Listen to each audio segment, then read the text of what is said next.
Dave, I just want to let you know how disappointed I am in you. Why? What's wrong? The Henry account. Someone made a mistake and it cost the company $1 million. Wait a minute, I didn't have anything to do with the Henry account. I didn't say it was your fault. I just said I was going to blame you.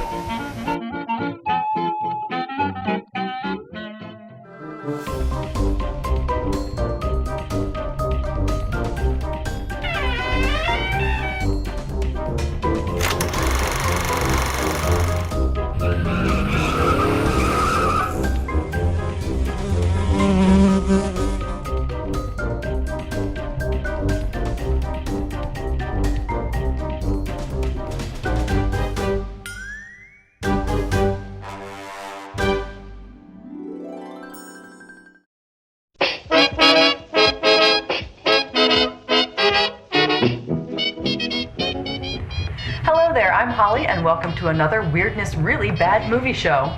And I'm Dave, and we're here today at Weirdness TV Control, and it's possible that you may have never heard of us before. Make that probable.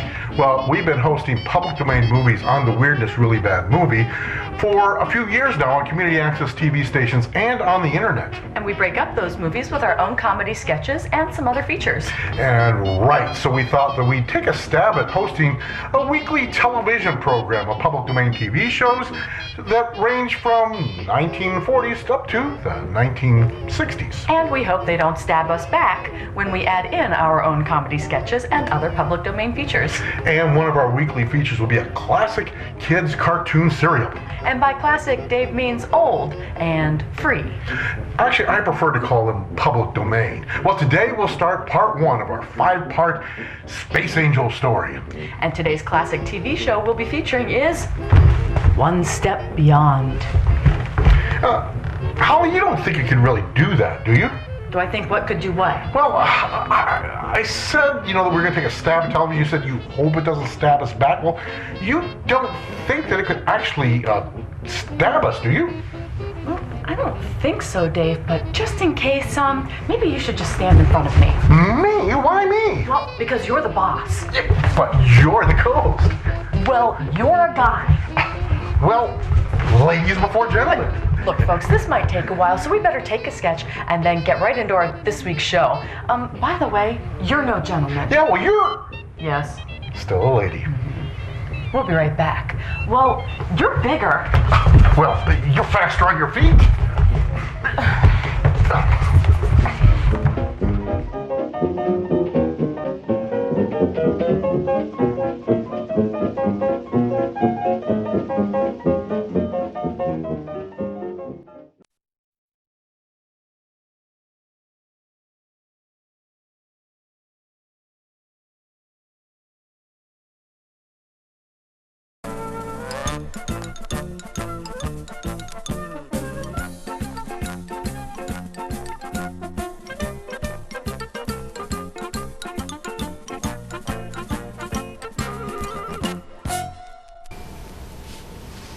Doc, you've got to help me.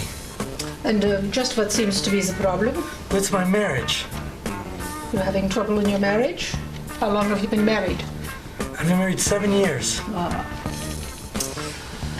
7 years, that's a very crucial time in a marriage. Children come along, sometimes things become a bit stagnant between a couple. Just what exactly is the problem? Well, my wife seems to think I'm crazy because I love sausage. There's nothing crazy about that. I love sausage.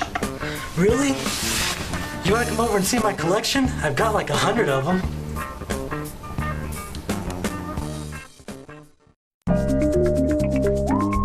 Now, as a public service for the employment challenged, Weirdness presents another job search tip. Sorry, but speaking Klingon does not make you multilingual. May your job search be fruitful. whatever the heck that means. Good luck.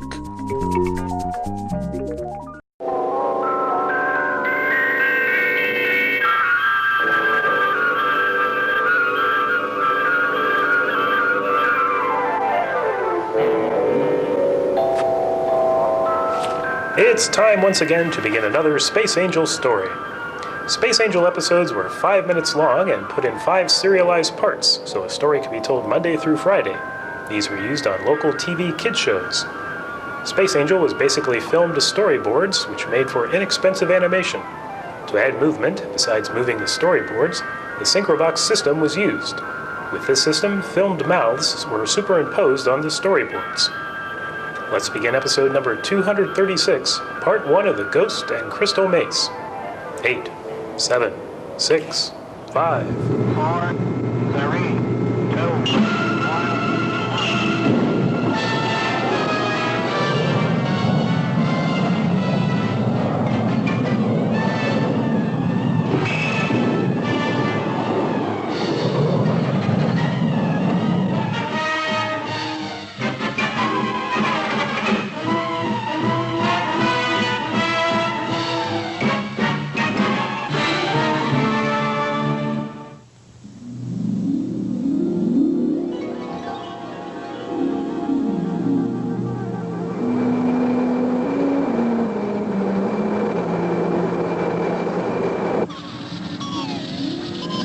Here it is again. It keeps waving back and forth, just as last time. Can you get a bearing? It's like an eel. Keeps fluctuating 15 to 20 degrees. My guess is 270, more or less. Maybe we'll get a better reading when we get closer. I still say it doesn't sound right. Certainly not like anything I've ever picked up before. I'm picking up a visual image that could be it. It's unsteady, just like that audio signal of yours, lass. 270 degrees is the best I can do. Okay, you two. 270 it is. Changing attitude. These eerie signals have been puzzling scientists and confusing space communications for some time. Now, finally, the chief has decided to have Scott and his friends investigate the mysterious source of these signals in person.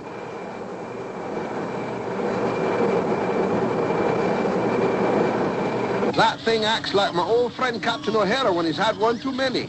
Well, after all, the reason we're here is that no one's been able to figure out those queer signals. Won't be long now. I leave it to the chief to pick on us every time he's got something he can't figure out. Glad he does. Makes the job more interesting.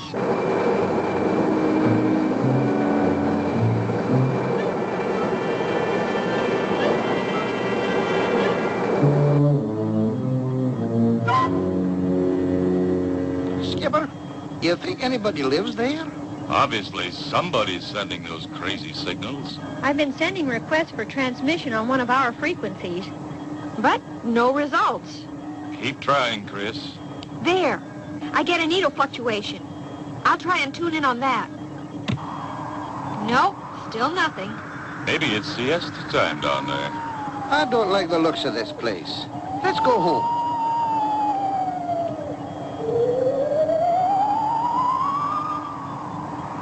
Now what have I got? Sounds like Count Dracula and all his relatives. Shh. Let's listen a moment. Gives me the creeps. Let's go down and take a look.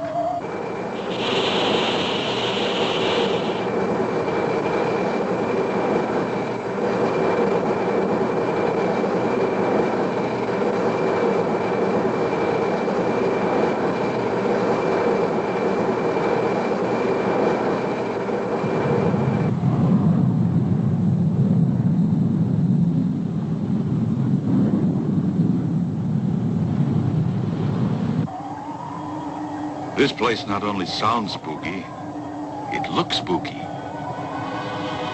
I can't even see the ground through these weird, misty clouds. Well, take it slow, Skipper. We need solid ground to set this baby going. Yes, please, no crash landings. I'd hate to be stuck here. Taurus, check the stern viewer. I can't see a thing down there. Nothing, Skipper. Nothing but heavy mist and weird forms.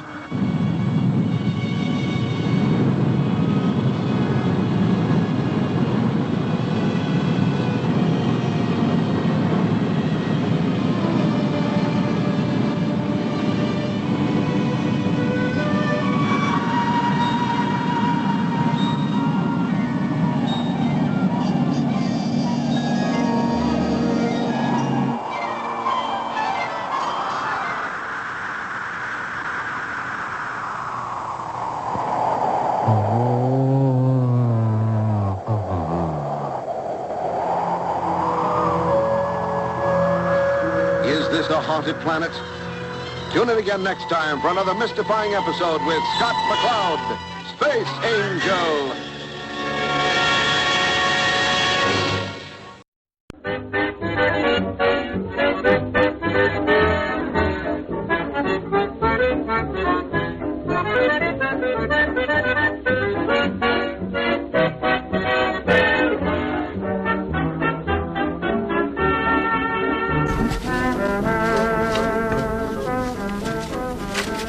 Okay, all right, thank you. Well, thank you for flying Almost Airlines. How may I help you today? Yes, here's my ticket.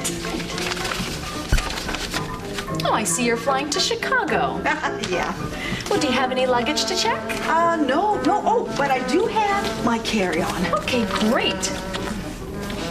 Are you okay? You seem a little nervous. Well, I have to admit it. This is my first flight. Oh, great. Can I ask you a question? Well, sure. How often do your planes crash? Only once.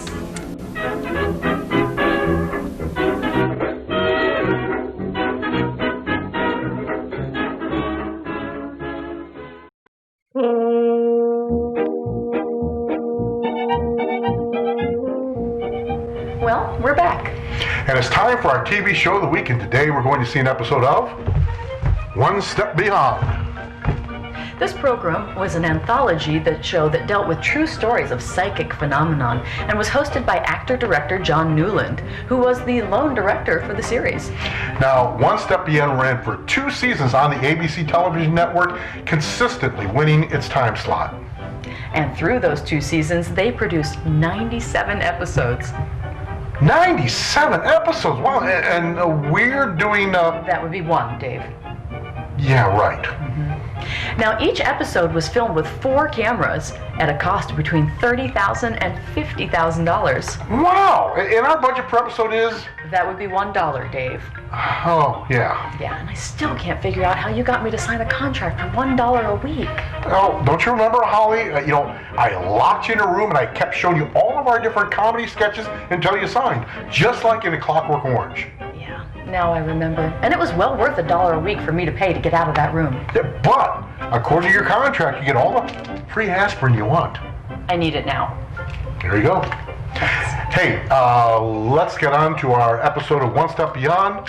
The episode is Vanishing Point. How do you get this thing open anyway? Let me see it. Oh, here you go. Oh, this is one of those child-proof caps. So let me go find a child to open it up for you. Now on to One Step Beyond. Roll the film, Eugene.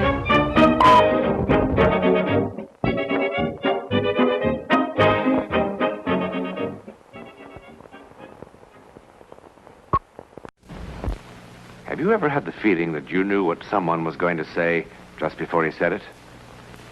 Or have you ever walked into a strange room and had the sensation that you'd been there before? Well, if you have, you've taken a small step beyond. Now watch a giant step.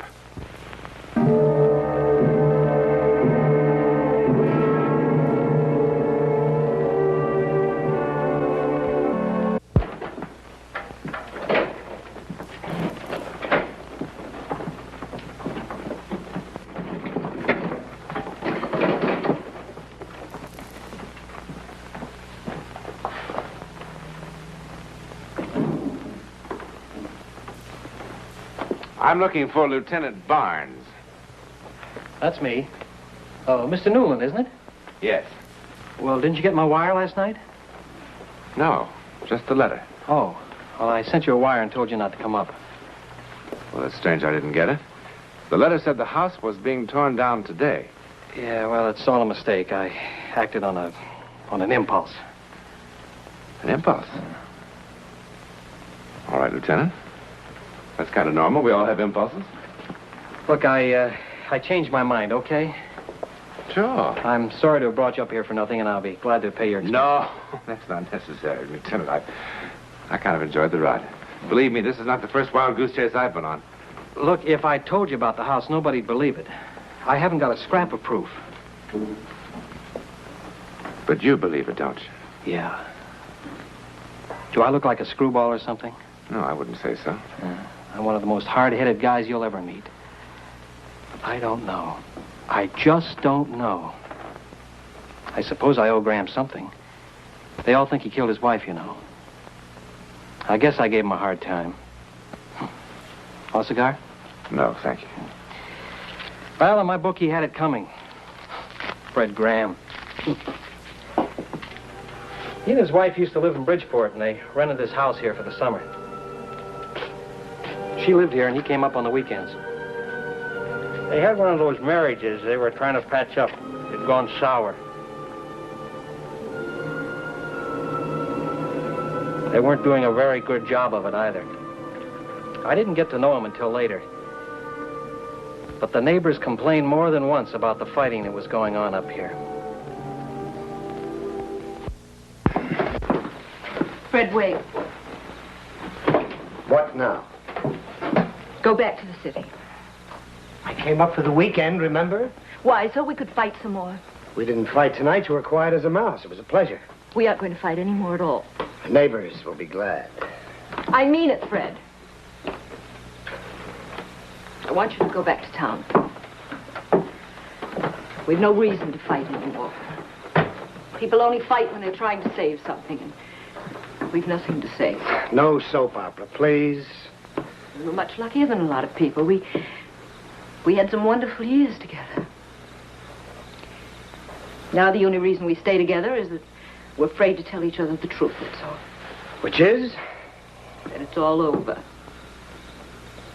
We don't have one single reason to stay together 1 minute more.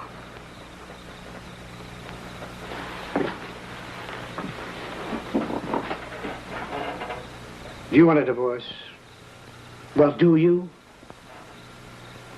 No. Then what?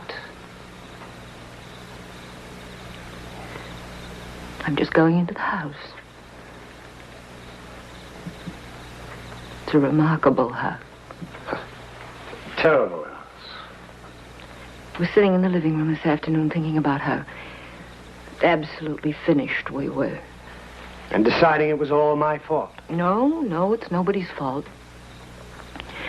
I just felt empty and useless. Just wanted to die. I didn't have one reason to be alive.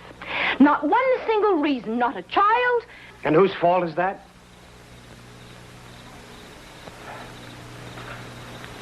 Not a husband. I felt like this before.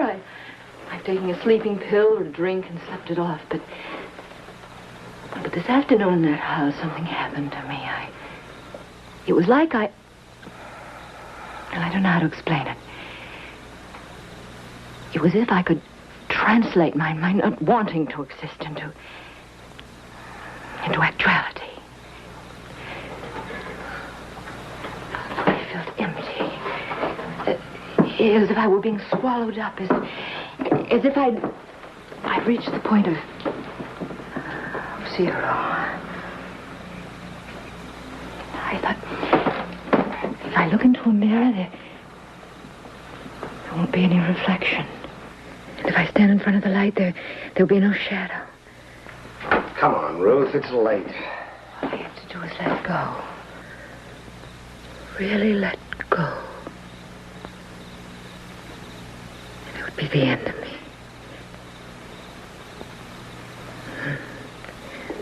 Then I heard your car in the driveway, and I thought, wait. Give it one more try.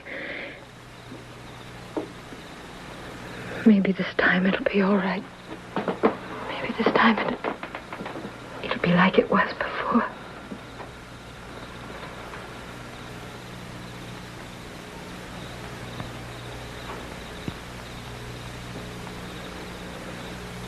How silly.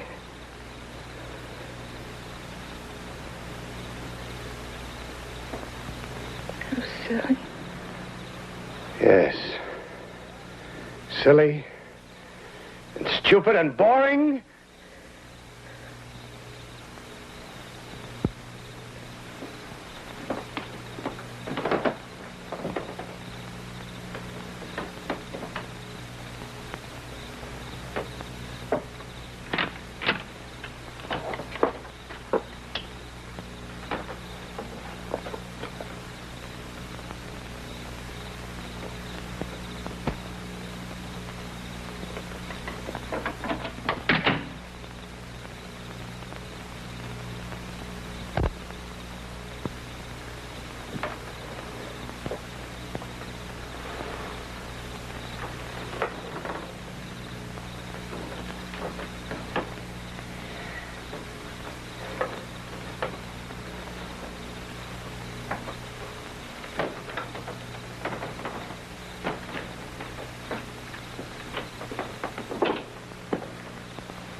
Ruth?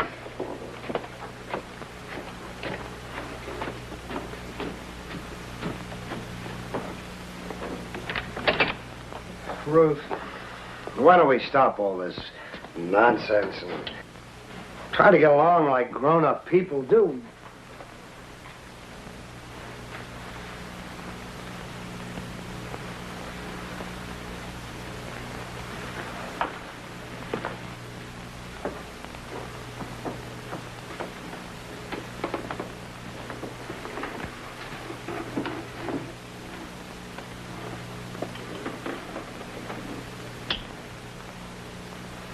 I think I preferred it when we had an honest-to-Pete drag-out fight. Didn't you?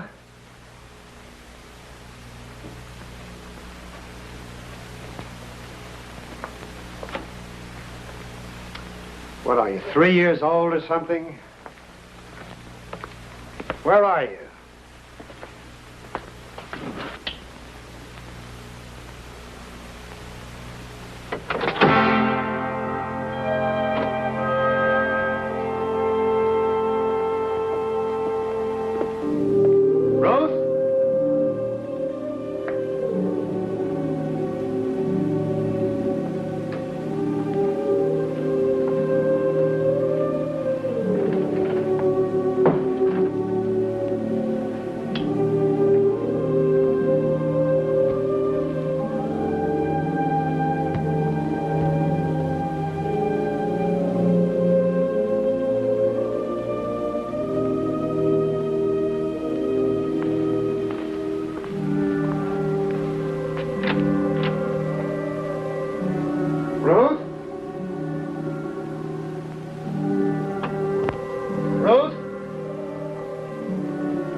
Here's a choice of food and drink to satisfy anyone and everyone.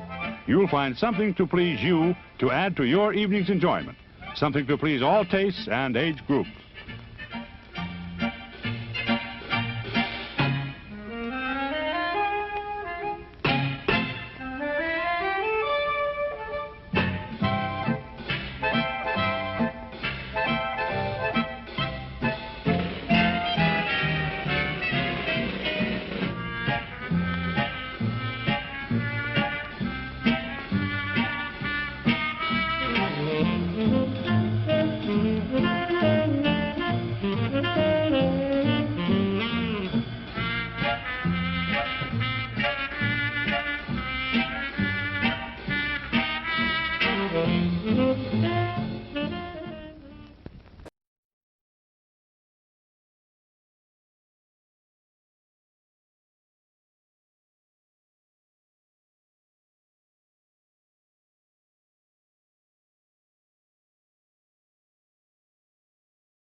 Well, Mr. Graham called and asked me to come over to his house at 9:30 that night. What'd he say? But his wife had disappeared. Did he have any idea where she'd gone? No, but he had a pretty wild theory. Yes? Well, he was kind of excited and upset, and he didn't seem to make much sense, but... Well, the gist of it seemed to be that she had walked into the house and vanished into thin air. That's what happened, I swear. What did you do then, Lieutenant? Well, I looked the house over from top to bottom. I couldn't find her or her body. Your Honor, I move the phrase, or her body, be stricken from the records.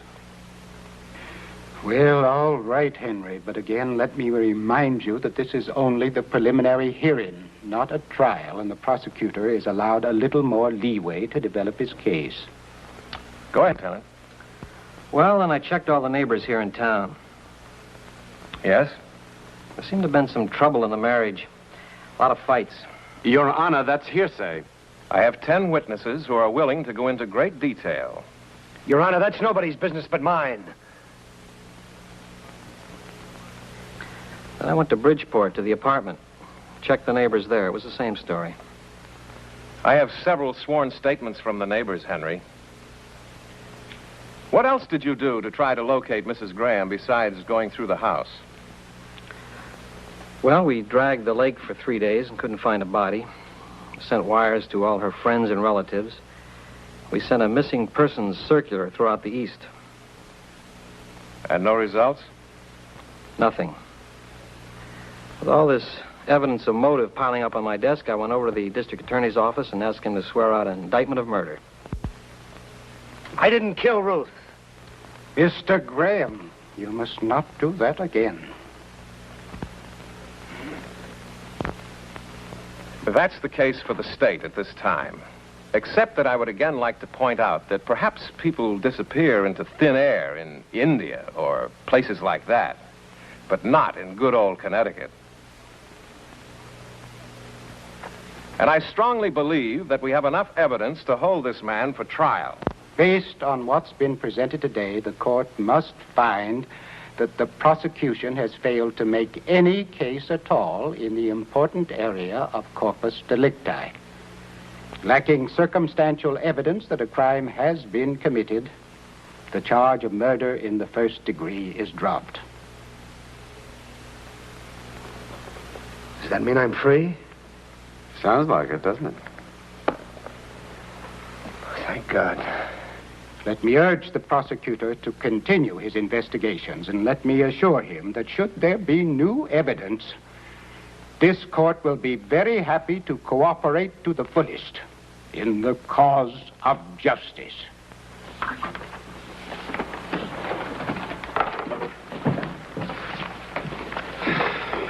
Well, Mr. Graham, you're free. You're absolutely certain I killed her, aren't you? Yep. Didn't you?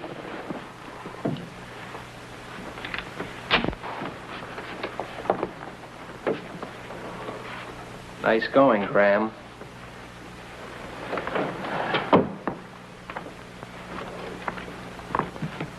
You know, I gotta admire a job well done, even if it is murder.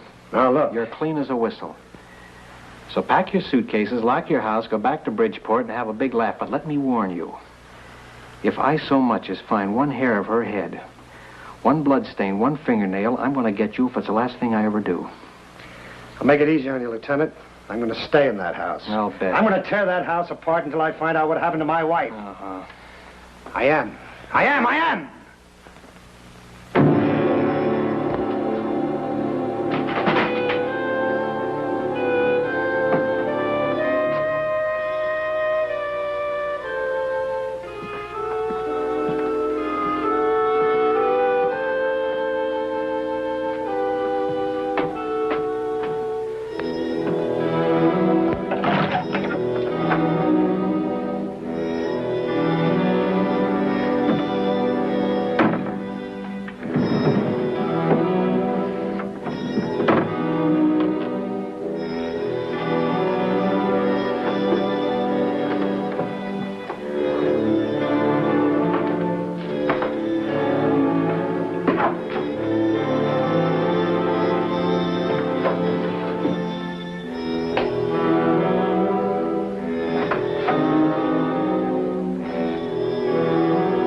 There's nobody home. Go away.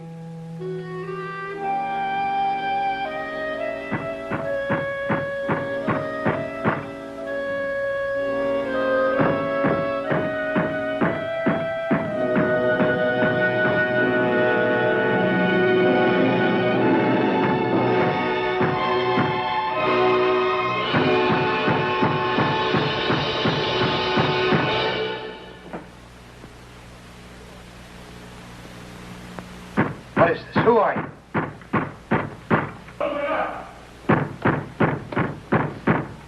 Answer me. Who are you? Stop it!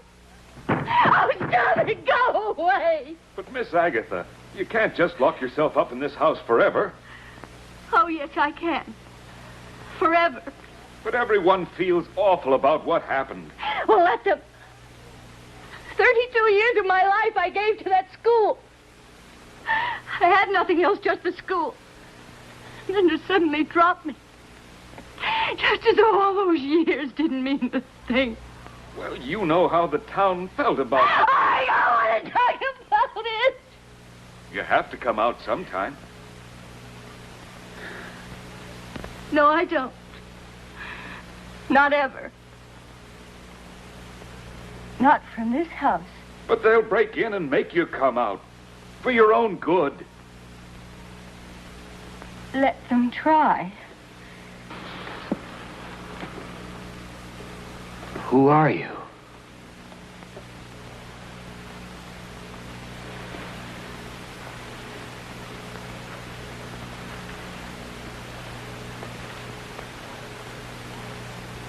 Answer me. Who are you?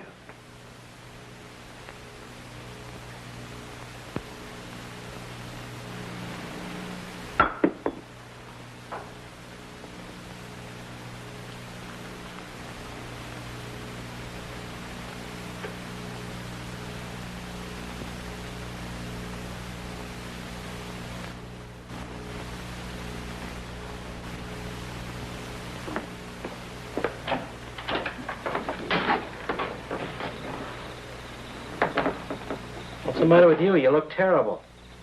Something crazy just happened. What's the matter? You been drinking? She talked just like Ruth did. Who? Her name was Agatha. What are you talking about? She taught school for 32 years. Who did? What are you doing in front of my house? Well, I like to sit here and hear you tear things apart. I reported you to the real estate man.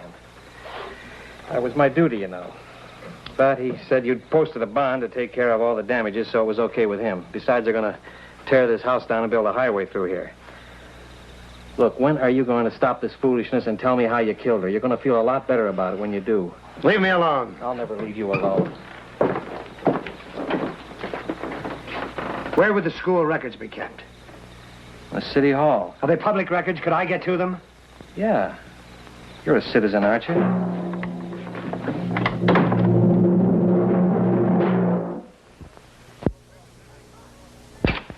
Where have you been? I called your office 10 times. I had things to do. You decided to tell all? Ruth wasn't the first. There were two others. Two other what? This house. There's something about it. Ruth said it was like being swallowed up. She said if she looked in a mirror, there wouldn't be any reflection. What are you talking about? I don't care what you think. Read this. It's a very old newspaper, October 24th, 1858. Read what it says about Agatha Dunlap under the headline, Strange Disappearance. All right, what's the name of the game we're playing now? She was fired for being an abolitionist. Yes, right here in New England. So what's that got to do with anything? She lived in this house. Then when she had nothing to live for anymore, she locked herself in, and nobody ever saw her again. So? It says so right here in black and white. I don't care if it says it in orange and blue. Nobody locks themselves in a house and then disappears. My wife did. You killed your wife. I didn't. Somebody else disappeared the same way. It mentions him in the same article. Some of the older residents recall that a man named Harrison Frazier, who built the house in 1821 for his bride, only to lose her in childbirth a year later, also closed himself in the house and apparently was never seen again. You know, I gotta hand it to you, Graham. You're good. You're very good. What are you going to all this trouble for? What? Is that what gave you the whole idea? What idea? How'd you come by it? By accident? I found it 2 hours ago. I mean before you killed your wife. You know, this is the screwiest alibi I have ever heard. But like I told you, you don't need it. You really don't need it. You're in the clear. Barnes, listen. I didn't kill my wife. Nobody will ever believe me. Nobody that's sane. I didn't believe Ruth. I thought she was out of her mind. But I didn't kill her. And nobody will believe me. And that's about all I had to live for. I guess this is how Ruth felt. That school teacher and the poor guy whose wife died on him. All I had to do was let go, and that would be the end of me. That's what Ruth said.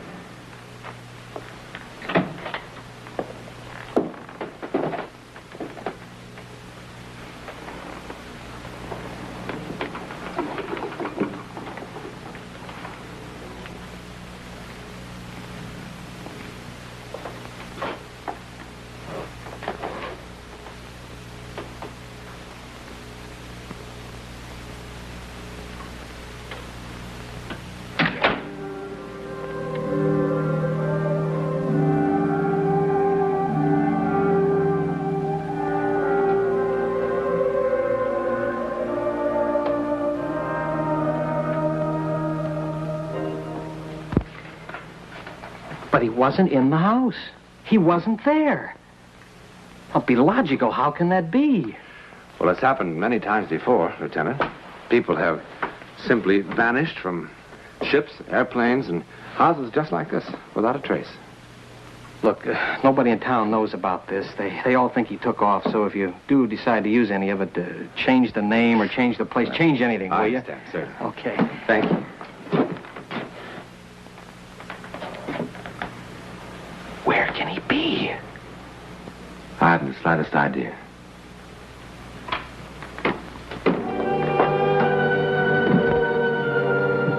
Before Albert Einstein, men were positive that there were only 3 dimensions. Now we are equally positive that there are only 4. That is until someone discovers a 5th dimension. Or perhaps it's already been discovered by people like Mr. Graham.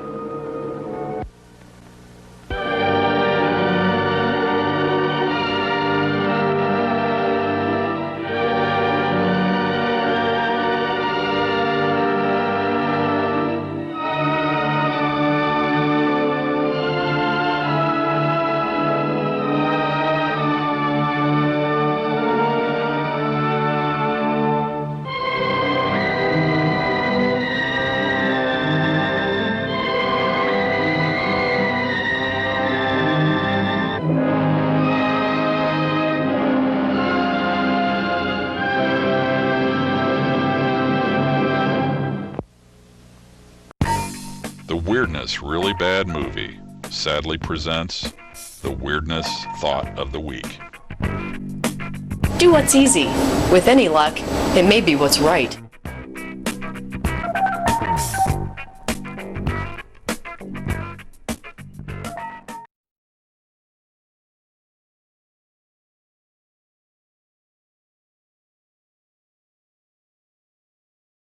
And now, it's showtime. Je crois bien que c'est l'amour, ce vieux troubadour qu'on aime toujours.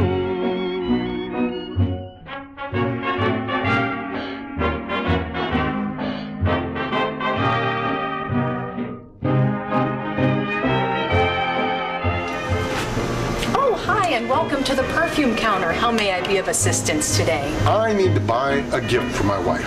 Oh, wonderful. We have lots of lovely fragrances to choose from. This one is particularly popular with the ladies this season, and it retails for only $80. $80? I wasn't planning on going quite that high. Okay, well, this one's very popular too. It's a little bit less expensive at only $50 a bottle. Well, it smells nice, but I was still looking for something a little less expensive, just a little bit. A little cheaper. Well, this one's only $25. Now we're getting there. I just want something a little bit less expensive.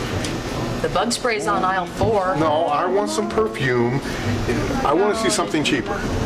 You want to see something cheaper? That's right. Show me something cheaper. Something cheaper? Oh, here you go. Ce vieux troubadour qu'on aime toujours.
Very Do not true. adjust your set. That's right. The all-powerful Debbie is in charge. And you're buzzing. I'm buzzing. I'm buzzed. I've been buzzed. Well, you passed well.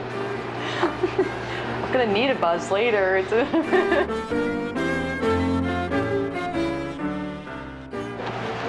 doesn't get weirder than that shirt. Like it? Like it? I came around the corner. I'm like, I wonder if they're. Oh, yep, they're here. I saw Dave's back, and I knew he was here. My back is my most recognizable feature. Let's keep it that way. And that's my good side.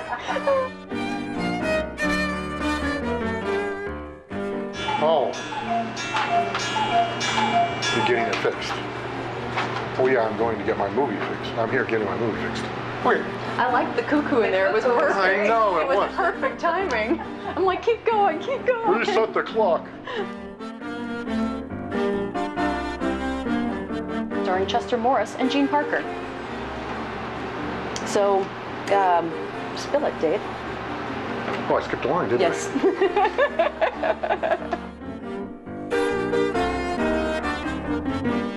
You want bloopers? I'll give you bloopers. How about this one?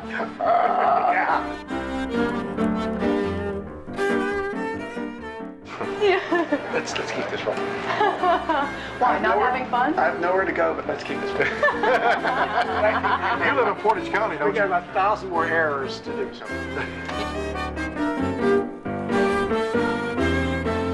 You tell me, where did you get this clock? It's been in my... Yes, I can. Should have kept going last time.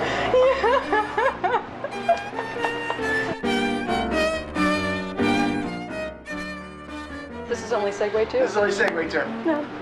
Yeah, but 4 is very short. We only make half as many mistakes. Yeah.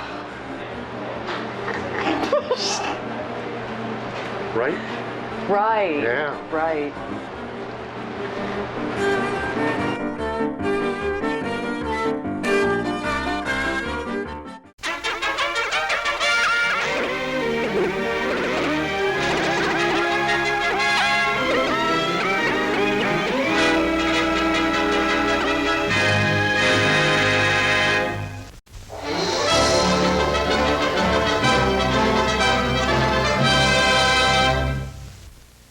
Don't let the cowcatcher fool you. It's just an automobile with false whiskers. It's been working on the railroad for a long time on a short line in Tennessee, the Oneida and Western. It carries the mail and express and passengers, in fact everything but freight, and it's right on time too. It's a run of 38 miles from terminal to terminal through the heart of the beautiful Cumberland district. At every station along the way, people get on and off. The engineer is mighty proud of his iron horse. The valve-in-head truck engine has 350,000 miles under its belt. The old iron horse can still take 'em there and bring 'em back. She can still make these mountain grades, even with loads of passengers and express. She still pulls like an army mule. Yes, sir, she'll be coming round the mountain when she comes.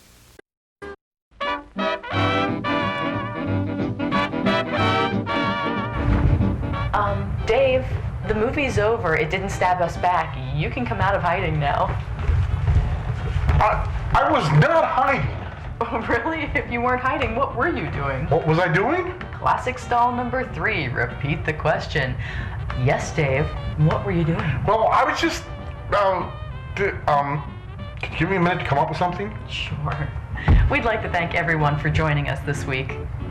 And we'd like to invite everybody to go to our website at weirdnessreallybadmovie.com, where we have over 150 videos just sitting here waiting for you. And you can email us at reallybadmovie@rocketmail.com. So, Dave, did you figure out yet why you were hiding? Well, it was because, aspirin? We'll see you next week on the Weirdness Really Bad Movie Show.